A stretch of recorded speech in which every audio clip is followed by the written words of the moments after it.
Pass out लोग अगर मुझे पढ़ रहे हैं तो उनसे मैं बताऊं कि फ्यूचर में बहुत बार ज़रूरत पड़ता है मेडिको लीगल एस्पेक्ट्स में। आपको कभी कहीं अगर ऐसा फंस गए जहां आपको पुलिस थाने में लिखित देना है, या आपको कोर्ट में जाके किसी के लिए आपको एज ए डॉक्टर कुछ बोलना है, किसी एक्सरे के बारे में आपको बताना है कि मेरे यहाँ जब आया था तो मैंने कराया था और ऐसा था, तो वो जो लैंग्वेज होता है उसको कहा जाता है डायग्नोसिस डिस्क्रिप्शन। आप कैसे डिस्क्राइब करोगे उसके बारे में हम लोग 6th स्टेप में पढ़ते हैं। Diagnosis description.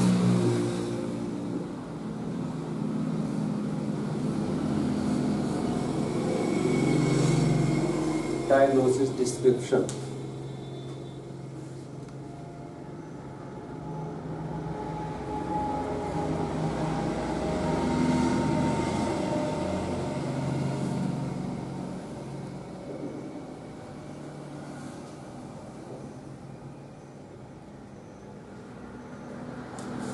ये है 6th स्टेप।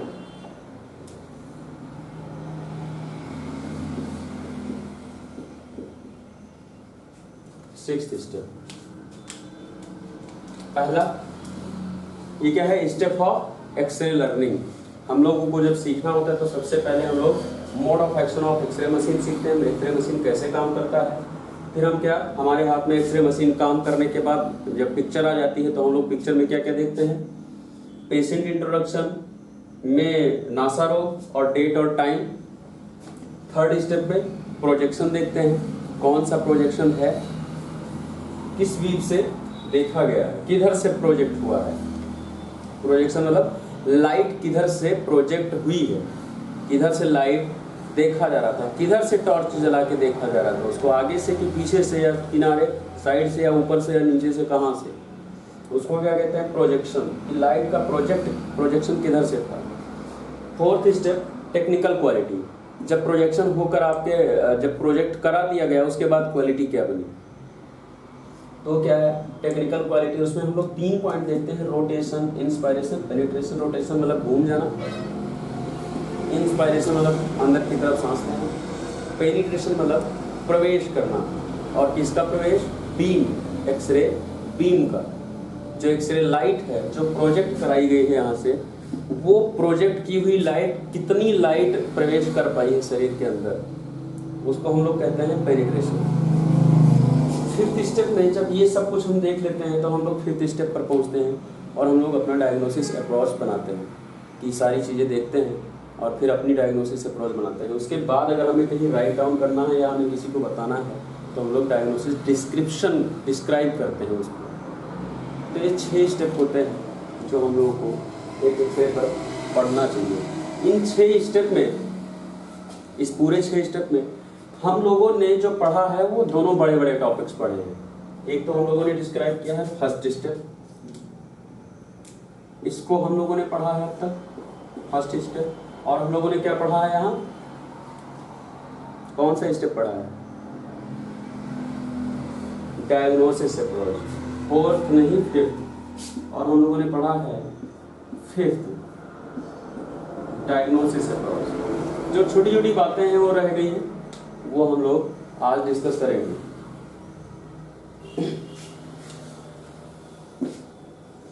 ये भी बहुत जरूरी है, बहुत सारे बच्चे कंफ्यूज हैं।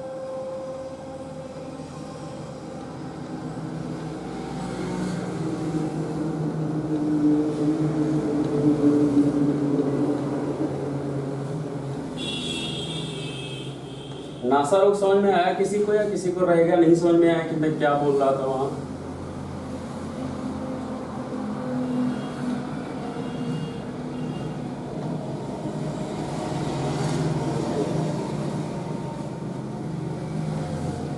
ये वहाँ आप क्लिनिकल जब पढ़ते हैं वहाँ भी जो क्लिनिकल एग्जामिनेशन में इंट्रोडक्शन आता है, पेशेंट बायोडाटा में जाता है नासा रोग।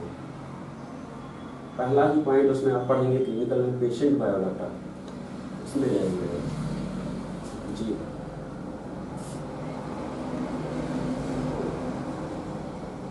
हाँ, क्लिनिकल रिलेवेंस वो होता है, मैरिटल स्टेटस, ये जितने भी इसमें पॉइंट हैं, रिलीजन का भी और मैरिटल स्टेटस का भी, दोनों का। बहुत सारी बीमारियां ऐसी हैं जो रिलीजन वाइज बहुत ज़्यादा होती है।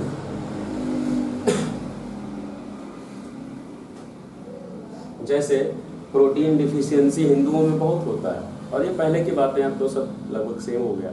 पहले जब डाइटरी फैक्टर्स अलग अलग होते थे तो हिंदुओं में प्रोटीन डिफिशियंसी के चांसेस बहुत होते थे, माल न्यूट्रिशन के चांसेस बहुत होते थे, खासकर प्रोटीन डिफिशियंसी, क्योंकि ये लोग मीट नहीं खाते थे, अंडे नहीं खाते थे। तो अगर कोई ऐसी बीमारी लगती थी कि प्रोटीन की कमी वाली तो नहीं है, तो पूछते थे कि अगर देखा हिंदू है तो उसको लोग जज कर लेते थे कि ये हो सकता है नहीं खाता हो मीट और मांस और ऐसी चीज़ें। तो ये छोटी छोटी बातें हैं, बहुत बड़ी बातें नहीं है कि आप उससे कोई ये रिलीजन है तो उसको वही बीमारी हो जाएगी, ऐसा कुछ नहीं है। बस छोटे छोटे इशारे हैं जो लोग मानते हैं कि ऐसा है, और होता भी है बहुत बार। जैसे IBS या गृहिणी रोग आप लोग जानते होंगे। तो गृहिणी रोग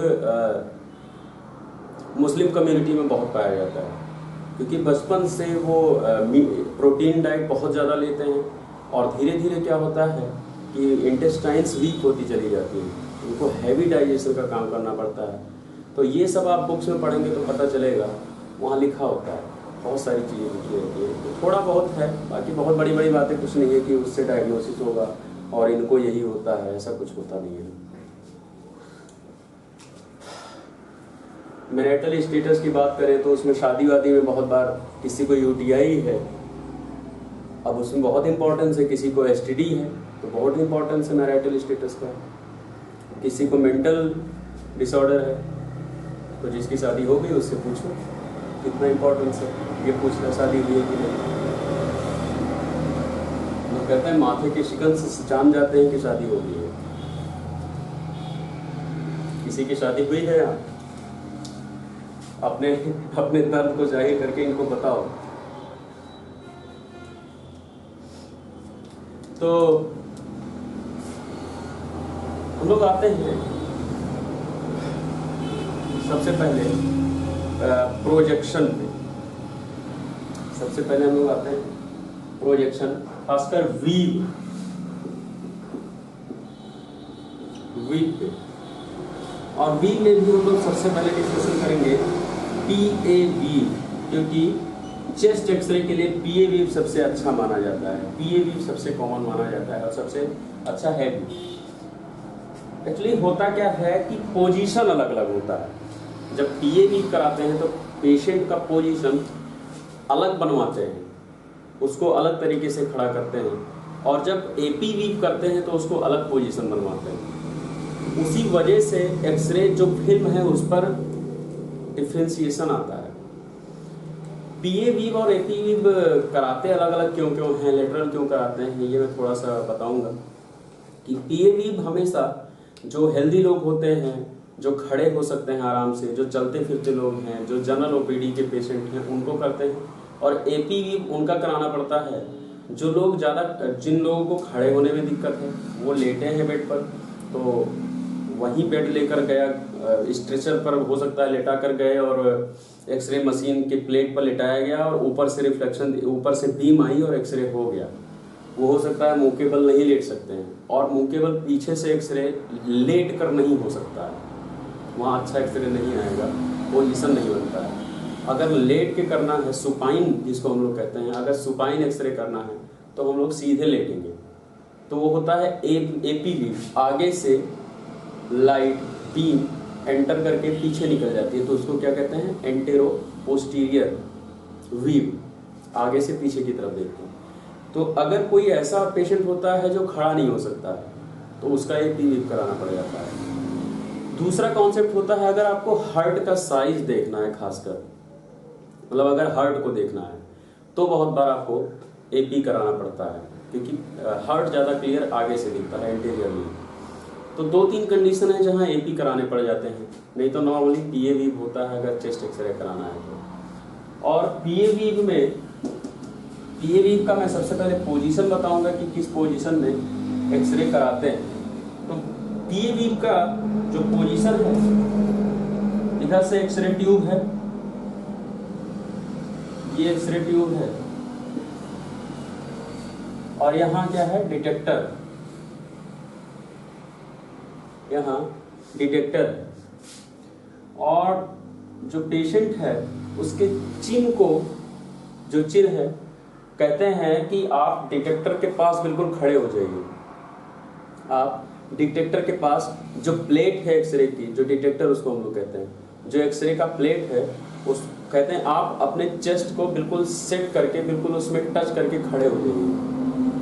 वो बिल्कुल टच करके खड़े हो जाते हैं और जितना आप वहाँ आप जितना आगे जितना अपने चेस्ट को उसमें लगा सकते हैं, टच करा सकते हैं, उतना करा दीजिए। वो टच कराता है। फिर चिन को क्या कहते हैं, उस पर एक प्लेट होती है और उसको सेट कर दिया जाता है। जितनी हाइट होती है पेशेंट की उसी हिसाब से प्लेट को सेट किया जाता है और उसी हिसाब से चिन के पोजीशन को, तो उसको सेट करते हैं और उस प्लेट पर कहते हैं कि अपना चिन रख दीजिए। जैसे अगर हमारे पास कोई पेशेंट है तो ये बिल्कुल इसका थोरेसिक रीजन बिल्कुल, और ये प्लेट है, हम लोग प्लेट पे बिल्कुल सेट कर देते हैं थोरेसिक रीजन। और जो चिन है वो हम लोग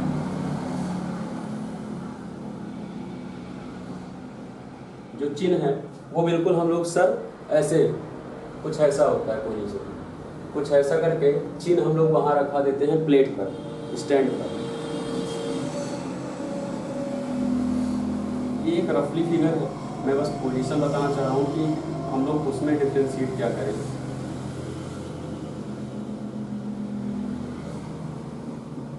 जो चिन्ह है वो हम लोग उस प्लेट पर रखते हैं और यहाँ पैर और इम्पोर्टेंस रखता है हाथ जानना। एक तो चिन्ह हम लोग रख देते हैं प्लेट पे और बिल्कुल अपने आप को सेट कर देते हैं। और हाथ दो तरीके होते हैं, एक कहीं कहीं पर कहते हैं कि आप यहाँ हैंडल्स लगे होते हैं, जो प्रोजेक्टर है यहीं पर दो खंभे, दो पोल्स लगे होते हैं साइड साइड में, उसमें हैंडल लगा होता है। तो बहुत बार कहते हैं, और हैंडल कहाँ लगा होगा, लगभग शोल्डर के हाइट पे। तो बहुत बार एक्सरे टेक्नीशियन कहता है कि आप उस हैंडल को पकड़ लीजिए, बिल्कुल टच करके अपने आप को हैंडल को पकड़ लीजिए। तो हैंडल पकड़ लेते हैं। या फिर बहुत बार कहते हैं कि आप अपना हाथ उठाकर पीछे हिप पर रख लीजिए, हिप के ऊपर, मतलब लगभग किडनी के पास, पीछे आप किडनी के पास रख लीजिए। अब आप चाहे किडनी के पास, मुझे देखिए, आप चाहे किडनी के पास ये जो पोर्शन है, आप चाहे किडनी के पास आप अपना हाथ रख दीजिए या फिर आप दोनों पोल पकड़ लीजिए। ये दोनों करने का कारण क्या है, ये बिल्कुल कहते हैं कि आप बिल्कुल पोल को पकड़कर, और पोल इतना नैरो नहीं होता है, पोल बड़ा, उसको कोशिश करते हैं कि आप, वो कहते हैं जितना आप उसको भर सकते हैं अपनी तरफ उतना पकड़िए। कोशिश ये होती है कि वो आपके हाथ को वाइड कराना चाहते हैं। वो क्या चाहते हैं कि आप अपने हाथ को ऊपर उठाएं और धीरे धीरे पूरा वाइड करें। इससे क्या होगा, वाइड करने से क्या होगा, आपका जो स्कैपुला है, जो पीठ पर है, जब आप हाथ उठाकर और वाइड करते हैं, जैसे किसी को हग करते हैं, तो आप जब किसी को हग करते हैं तो आपका स्कैपुला जो है वो कहाँ जाता है, आपके पीठ से हटकर लेटरल साइड आ जाता है, साइड आ जाता है। कुछ ऐसा इमेजिन हो पा रहा है, ये तो इमेजिन कर ही सकते हो।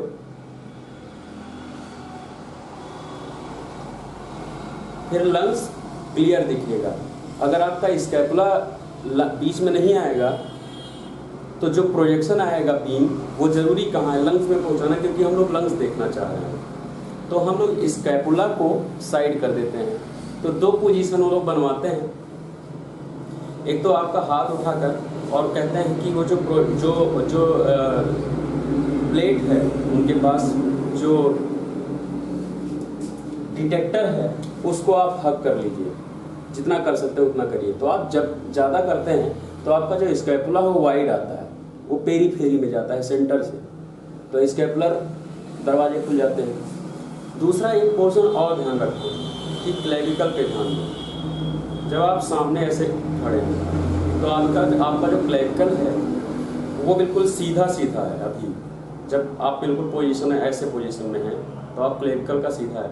लेकिन अगर आप हाथ उठाएंगे, जितना हाथ उठाएंगे, ये हाथ अगर आप ऊपर उठाएंगे तो जो आपका क्लेविकल है ये सीधा नहीं है, फिर ये एक्रोमियोक्लेविकुलर जॉइंट है, यहाँ आप जानते हैं आप ऊपर टच भी कर सकते हैं, एक्रोमियोक्लेविकुलर जॉइंट टच होता है, एक्रोमियोक्लेविकुलर जॉइंट है। और जब आप हाथ ऊपर उठाएंगे तो एक्रोमियोक्लेविकुलर जॉइंट भी ऊपर उठ रही है। और अगर एक्रोमियो क्लेविकुलर जॉइंट, जैसे ये क्लेविकल है, ये मेरी क्लेविकल है अभी, तो मैं अगर पोजीशन पे हूँ तो ये आप देखेंगे हॉरिजॉन्टल लगी हुई है, लेकिन अगर मैं हाथ ऊपर उठाऊंगा तो देखोगे क्लेविकल कहाँ जा रही है, जो लेटरल हेड है वो कहाँ जा रहा है, अपवर्ड। पॉइंट समझ में आ रहा है? तो ये जो लेटरल हेड है, लेटरल हेड कौन है, साइड वाला, और ये क्या है, मीडियल हेड है। तो जब हम लोग एनाटॉमिकल पोजीशन में खड़े होते हैं तो क्लेविकल हमारी हॉरिजॉन्टल होती है, लेकिन अगर हम किसी को हग करते हैं तो क्लेविकल देखोगे कहाँ जा रही है, अपवर्ड। कौन सा, लेटरल। और जो मीडियल हेड है वो डाउनवर्ड जा रही है। तो जब अगर पीए वीक पर हम जब उस डिटेक्टर को हग करते हैं तो एक तो स्कैपुला साइड आ जाता है आपका, जो जितना स्कैपुला पीठ पर होना चाहिए उतना स्कैपुला पीठ पर नहीं होगा, हो सकता है 1/3 पार्ट ही रह जाए, और ज़्यादातर पेरीफेरी में साइड चला जाता है। दूसरा चीज़ क्या होगा कि जो क्लेविकल है वो अपवर्ड डायरेक्शन में होगा, वो हॉरिजॉन्टल नहीं रह जाएगा अगर पीए वीव है तो, क्योंकि पीए वीव का पोजीशन क्या है, हग करना। मतलब क्या है, आप ऐसे हग कर सकते हैं कि पीछे से किसी को हग करना है तो वो क्या है, पीए वीव। किसी को पीछे से हग कर लेना है तो वो क्या है, पीए वीव। अब पीछे से हग करने से क्या होगा, अब जब आप हग करोगे तो एक तो स्कैपुला ओपन हो जाएगा, स्कैपुला वाइड रन जाएगा, और दूसरा क्लेविकल आपकी अपवर्ड चली जाएगी। अब अगर ऐसे जो पीए वीव होगा उसका जब एक्सरे आप देखोगे तो जो स्कैपुला है वो ज़्यादा पोर्शन पीठ पर नहीं दिखेगा, बहुत कम। जो उसका स्कैपुला का जो मीडियल बॉर्डर है, स्कैपुला का अगर हम लोग एक स्कैपुला बनाए, स्कैपुला बनाना वैसे टफ है लेकिन मैं आप लोगों के लिए बना दूंगा।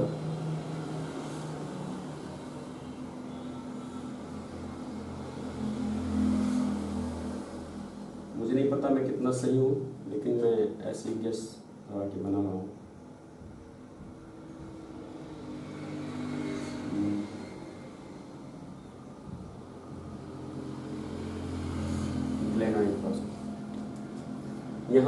यहाँ आपकी ह्यूमरस, और ये क्या है, एक्रोमियन, जहाँ से क्या जुड़ता है, क्लेविकल।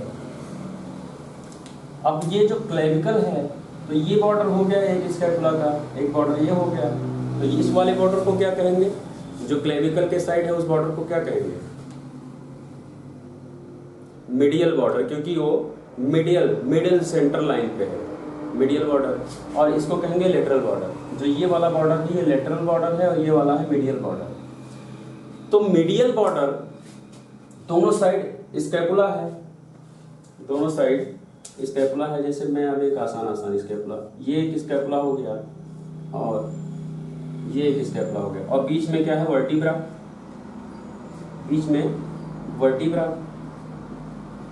तो अगर वर्टिब्रा के बीच से दूरी देखी जाए, बीच की दूरी देखी जाए और देखा जाए कि जो बैक सरफेस है कितना स्कैपुला पीछे है, तो अगर आधा स्कैपुला, आधा या लगभग 75% स्कैपुला आपके पीठ पे आता है एक्सरे में, तो वो इसका मतलब है कि हग नहीं कराया गया है, स्कैपुला पूरा पीठ पर है। अगर हग कराया जाता तो स्कैपुला, ये जो स्कैपुला है ये हटकर पीछे साइड चला जाता है, ये स्कैपुला हटकर साइड चला जाता है। जब हम हग करेंगे तो साइड चला जाएगा, ये वाला भी साइड चला जाता है। तो हो सकता है इतना ही स्कैपुला एक्सरे पर आता है, थोड़ा सा स्कैपुला एक्सरे पर आता है। तो पहला पॉइंट तो ये है पीए और एपी वीव पहचानने का, और जबकि एपी वीव में ऐसा नहीं होता है, एपी वीव में हाथ फ्लैट ही रहता है। पॉइंट समझ में आ रहा होगा कि पी और एपी में क्या अंतर है। अगर एपी वीव दो तरीके से होता है, एक तो खड़े करके कराया जाता है, एक लेट के, सुपाइन भी कराते हैं और खड़ा होकर भी कराते हैं। सुपाइन में भी हाफ फ्लैट ही ऐसे रहता है, वो सीधे लेटा रहता है मरीज। और जो स्टैंडिंग पोजीशन होगा वहाँ भी जो अपराइट पोजीशन उसको कहते हैं हम लोग, जो अपराइट पोजीशन होगा वहाँ भी हाथ नीचे करके ही होता है, वहाँ हग नहीं कराते हैं एपीवी में, क्योंकि उनको क्या देखना है, आगे का पोर्शन, उनको स्केपुला से मतलब नहीं है। पॉइंट समझ में आ रहा है? अगर आगे से एपीवी करा रहे हैं तो उनको स्केपुला से लेना देना नहीं है।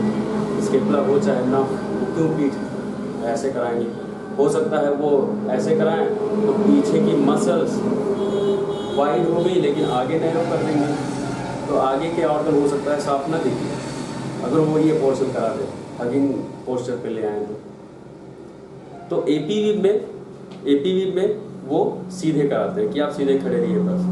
तो अगर पीएवी है तो आपको स्कैपुला वाइड दिखेगा, आपको मिडिल वर्टिब्रा और स्कैपुला के बीच में स्पेस ज़्यादा दिखेगा।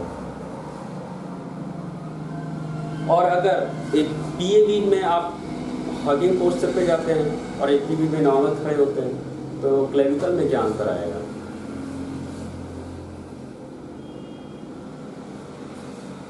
क्लेविकल हॉरिजॉन्टल रहेगा एपी में, और जबकि अगर पीएवी होगा तो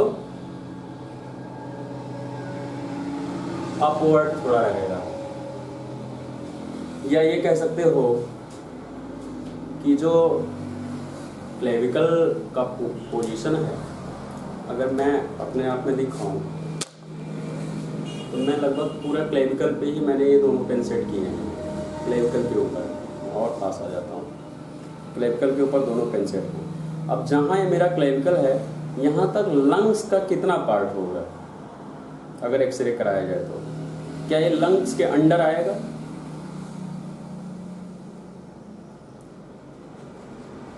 थोड़ा सा, बहुत एपिकल रीजन, बहुत कुछ परसेंट ही आएगा। ये क्या है? ये हॉरिजॉन्टल है। ये क्या है? ये हॉरिजॉन्टल